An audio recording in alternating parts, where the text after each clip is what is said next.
Here we are at the Mass Hope Homeschool Show in April of 2015 in beautiful Worcester, Massachusetts. And we're here visiting different tables, and this is the Exodus Mandate with Polly and Mike Heath. Got that right. Didn't say hi. Anyway, tell us about your organization, the Exodus Mandate. Well, Hal, it's great to see you, and we're very grateful for the work that the John Birch Society does in New England, and most excited about Camp Constitution this summer. Looking forward to supporting that and getting involved. And Exodus Mandate is a ministry that was founded by E. Ray Moore about 20 years ago, and we encourage Christian families to get their children out of Pharaoh's school system, the public schools, and educate them either at home or in a private Christian school. And we're seeing growing interest across the country and getting away from the Common Core standards and just all of the craziness that's starting to blow up associated with public schools. And we're really excited to represent Ray in New England. And this is a nationwide organization.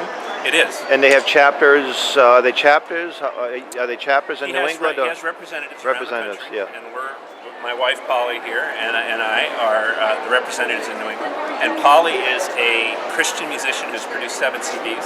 She also is a speaker. Excellent. Yes, Excellent. I love to be with women. I love to speak at women's teas, and I really, especially now that I'm a grandmother, love to speak to moms about being submitted to their husbands and having lots of children, because grandparenting is the reward for parenting. So that's what I'm really passionate about. I do speak at a lot of women's events throughout New England. We also do overseas missions. I lead worship at women's conferences with missionary women who are serving all over the globe. So we're excited about what God's doing. And you get a video here called Indoctrination. Can you tell us a little bit about that video? Indoctrination was created a few years ago by Colin Gunn, who is a documentary filmmaker and a homeschooling father, and using very high production values, he presents the case against public government-run education. He goes back to the early 19th century, and he examines educational philosophy from that time up until the present, and proves beyond a shadow of a doubt that Christians are really probably not doing the best thing for their kids by having them in public schools, and they really need to get them out of Pharaoh's school system and put them in a private Christian school or in a homeschool. One of the questions that comes up, or the objections to the idea of homeschooling, is socialization. And can you address that in a minute or so? Yeah, well, from personal experience, we heard the complaint that if you homeschool your kids, they're not socializing well. We put our sons into public high school, and my complaint, based on real life experience with public school, is that the problem is on the other side, not on the homeschool. That's right. It was the socialization in high school that was the problem.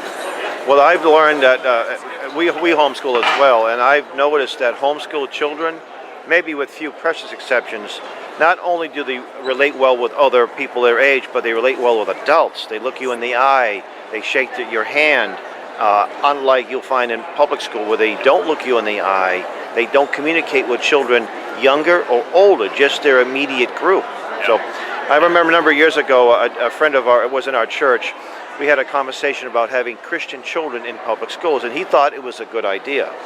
And I said to him, on the way to church on Sunday, would you drop your children off at the Unitarian Sunday school? He looked at me and he said, well, of course I wouldn't. I said, if you did, would I be legitimate to question your Christianity? He said, absolutely. Well, why do it 5 days a week? You know? So if people want to get a hold of you, your ministry, your organization, how would you do that? We have websites lots of different ways. Just Google our names. That comes right up. Polly Heath or Mike Heath. MikeHeath.net, PollyHeath.com. And a lot of stuff on the websites, including email address, phone numbers. Great. Okay, well, thanks for the interview. God bless you. God bless your ministry. Thanks, Al.